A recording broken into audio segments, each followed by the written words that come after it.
Okay bitches. I am Richard Bucks Aplenty. Anyway, Whitey Nicholas won the election as seen on the late and gay shows, but will he still win against 3 newbies? Let's find out.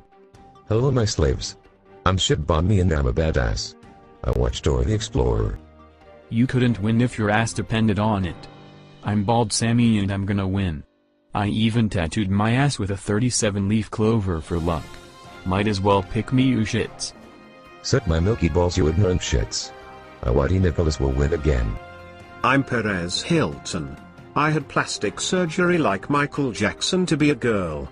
Anyway, if I win I'm gonna be Lord and exile your asses to Mongolia. Plastic surgery is for pussies. Is not, dumbass. My hips are so sexy. I never win except at the beauty pageant. Suck at shit balls. Okay. Which ladies want some milk? Well, you heard it folks, Whitey Nicholas won again. Goodbye and you're broke. During the election I stole your money, haha you little shits.